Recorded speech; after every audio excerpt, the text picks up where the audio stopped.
स्वागत है आपका कैपिटल टीवी बिहार के स्पेशल शो चुनावी चौसर में और मैं आत्मजा आपके साथ।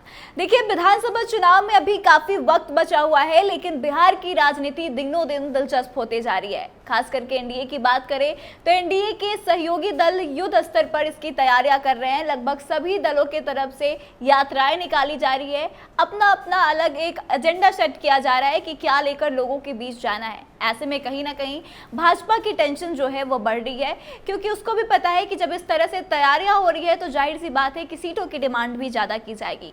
तो आइए इन्हीं मुद्दे पर बातचीत करते हैं। हमारे साथ स्टूडियो में मौजूद है senior journalist Saroj Singh ji. Sir, आपका बहुत बहुत स्वागत। जी, बहुत धन्यवाद। सर, भाजपा में सीट बंटवारे को लेकर अभी से ही काफी चीजें देखने को मिल रही है। अभी काफी वक्त है, चुनाव में 1 साल का लगभग वक्त है, लेकिन अभी से ही सभी पार्टियां यात्रा निकाल रही है, चाहे उपेंद्र कुशवाहा हो, चिराग पासवान हो, नीतीश कुमार हो, और सभी लोग दावा भी कर रहे हैं कि इस सीट पे लड़ेंगे, इतनी सीटें चाहिए। तो क्या लगता है कि क्या क्या मुश्किलें खड़ी हो सकती हैं? कि मुश्किल तो मल्टी डायमेंशनल है, बहुत सारी दिक्कतें आ सकती है। जिस तरह से तैयारी चल रही है हर पार्टी की, हर पार्टी अपनी बुनियाद को, अपने संगठन को मजबूत करने में लग गई। उपेंद्र कुशवाहा की भी यात्रा निकल रही है 25 तारीख से। जीतन राम मांझी की आज बड़ी अहम बैठक हुई है पटना में। तेजस्वी यादव तो पदयात्रा में हैं ही, यात्रा कर ही रहे हैं, आभार यात्रा। नीतीश कुमार ने आज बड़ी बैठक बुलाई पटना में। भाजपा का तो चलता ही रहता है 24/7।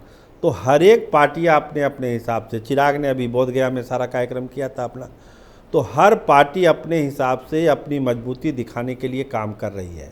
अगर एनडीए की आप बात कर लीजिए आत्मजा जी, तो एनडीए के भीतर जो उनकी सहयोगी पार्टी है, चाहे वो जीतन राम मांझी हो, चिराग हो और उपेंद्र कुशवाहा हो, इन लोगों का एक कंसेप्ट बहुत क्लियर है कि पहले अपने आप को मजबूत करिए, फिर ज़्यादा से ज़्यादा सीटों की मांग करिए, ताकि अगला आदमी उसको खारिज नहीं कर पाए। सर, नीतीश कुमार भी यात्रा कर रहे हैं और नीतीश कुमार तैयारियां भी कर रहे हैं, और आज उनके यहाँ बैठक भी, बड़ी बैठक बुलाई गई थी। तो क्या लग रहा है कि नीतीश कुमार विधानसभा चुनाव को लेकर क्या कुछ प्लान कर रहे हैं, और कितनी सीटों के लिए उनकी पार्टी के अंदर चर्चाएं चल रही है कि कितनी सीटें मांग सकती है जदयू? देखिए, दो चीज़ें हैं। एक, पिछले 30 दिन का अगर आप ट्रैक रिकॉर्ड देखिएगा नीतीश कुमार का, आपको लगेगा कि हर एक पार्टी में अगर सबसे सिस्टमेटिक कोई काम हो रहा है तो वो जनता दल यूनाइटेड में और नीतीश कुमार कर रहे हैं। अगर आप विधानसभा के चुनाव के मद्देनज़र बात करिएगा तो योजनाओं का शिलान्यास, उद्घाटन, विकास योजनाओं की समीक्षा करना, कैडर संगठन में युवा का अलग संगठन, मेन संगठन में फेरबदल करना, अभी बोर्ड निगम के लिए काम करना, तो तमाम चीज़ें जो है चुनाव के मद्देनज़र जो चीज़ें की जाती है उसको नीतीश कुमार बखूबी कर रहे हैं। आज भी जैसा आपने कहा कि एक बड़ी बैठक हुई है, उसमें भी जो प्रदेश अध्यक्ष हैं, जिला अध्यक्ष हैं, मंडल अध्यक्ष हैं, सबसे फीडबैक लिया जा रहा है कि 25 के लिए क्या रणनीति अपनाया जाए।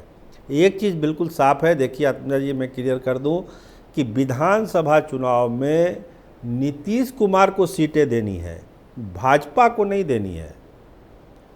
इसलिए आपने कहा कि कितनी सीटें नीतीश कुमार को दी जाएगी, आप क्लियर हो जाइए, हमारे दर्शक भी क्लियर हो जाएं।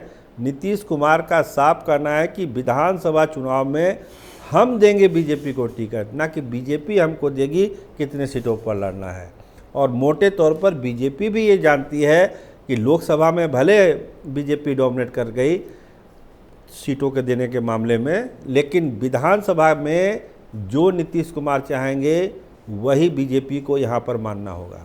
सर, लेकिन बीजेपी हमेशा से बड़े भाई की भूमिका में रहना चाहती है, और जब नीतीश कुमार, जैसा कि आप कह रहे हैं कि क्लियर कर चुके हैं कि वो सीटें देंगे, तो ये गठबंधन चलेगा कैसे? क्या बीजेपी वाले इतनी आसानी से सेटलमेंट कर लेंगे? गठबंधन तो चलेगा। देखिए, ऑप्शन नहीं है बीजेपी के पास, उसके पास कोई चेहरा नहीं है बिहार में। अगर चेहरा होता तो फिर नीतीश कुमार के साथ सरकार इस बार बनती ही नहीं बनती, जान लीजिए। जिस तरह से सम्राट चौधरी को प्रोजेक्ट किया गया था, उनको प्रदेश अध्यक्ष बनाया गया था, अगर कोई और दूसरा चेहरा होता तो फिर ये सब चीज़ें होती ही नहीं। अलग बीजेपी अपने सहयोगी दलों के साथ लड़ती है, लेकिन अब तो गंगा में पानी बह चुका है, नई नई चीज़ें हो गई है। चुनाव लड़ना है नीतीश कुमार के साथ। अमित शाह आए थे, नरेंद्र मोदी भी यही बात कर रहे हैं, अमित शाह भी यही कर रहे हैं, जेपी नड्डा भी आए थे, वही बात कर रहे हैं। तो उसमें तो कोई चेंजिंग नहीं होना है। चेंजिंग होना है सहयोगी दलों के सीटों पर। सर, जब आप कह रहे हैं कि नीतीश कुमार बड़े भाई की भूमिका में रहेंगे, वही सीटों का बंटवारा करेंगे, तो फिर चिराग पासवान के लिए मुश्किलें कहीं ना कहीं बढ़ जाएगी, क्योंकि नीतीश कुमार के रहते चिराग पासवान के मन मुताबिक सीटें नहीं मिलेंगी। उसका समाधान नीतीश कुमार ने कर दिया है ना। नीतीश कुमार ने समाधान कर दिया। बीजेपी को साफ कहा गया है कि हमारा समझौता आपके साथ है, चिराग के साथ नहीं है, जीतन राम मांझी के साथ नहीं है, उपेंद्र कुशवाहा के साथ नहीं है, हम आपको जानते हैं। तो सीटों 243 सीटों का जो बंटवारा होगा वो बीजेपी और जनता दल यूनाइटेड के बीच में होगा। बीजेपी अपने कोटे से जो सीटें अपने सहयोगी दलों को दे वो दे, जेडीयू अपने सीट कोटे से किसी को भी सहयोगी दल जो अभी एग्जिस्ट कर रहे हैं उनको एक सीट नहीं देने जा रही। तो सर, क्या इसका ये मतलब है कि जितनी सीटें हैं आधा आधा जदयू और बीजेपी के बीच बांटा जाएगा? अभी तक जो हमारे सोर्स हैं आत्मजा जी वही बता रहे हैं कि 120 से 130 सीटें जनता दल लड़ने की तैयारी में है जेडीयू। बाकी की जो बची हुई सीटें हैं वो बीजेपी को मिलेगा, बीजेपी उसमें से किसी को दे दे। लेकिन 120 से कांटा जेडीयू का नीचे नहीं गिरने वाला है। 120 से 130 जो फ्लेक्सिबल एक रेंज है उस पर बात हो रही है। 120 सीट जेडीयू लड़ेगी ही लड़ेगी। उसके बाद जो सीटें बच जाती है 243 में वो बीजेपी के पास जाएगी। बीजेपी उसमें चिराग को जितनी दे दे, उपेंद्र जी को जितनी दे दे, मांझी जी को जितनी दे दे। इसीलिए हम कहते हैं बार बार कि चिराग का एडजस्टमेंट बहुत मुश्किल है। सीटें इतनी कम हो रहेगी बीजेपी के पास कि वो 40 सीट 30 सीट चिराग को दे नहीं सकती है।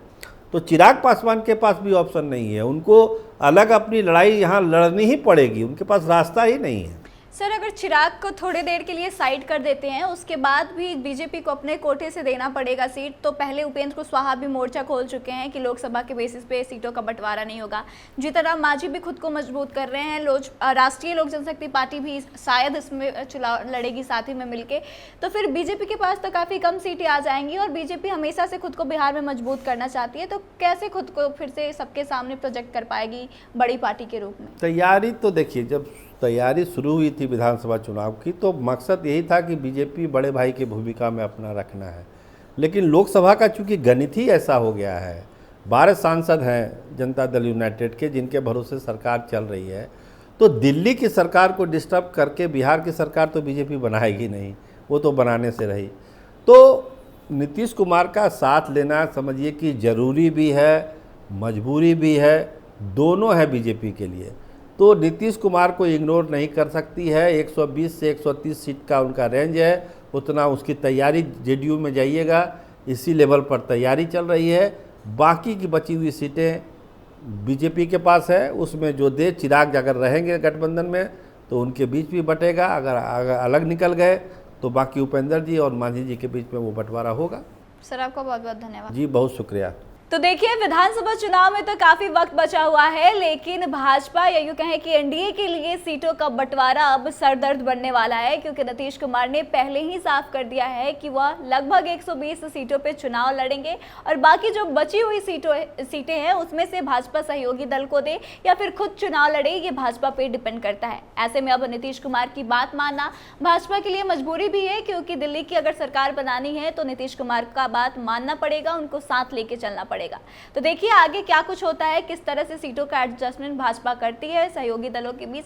लेकिन आप इस पूरे मामले को कैसे देखते हैं, कमेंट करके अपनी राय जरूर दें, वीडियो को शेयर करें और आगे की तमाम अपडेट्स के लिए देखते रहे कैपिटल टीवी बिहार। धन्यवाद।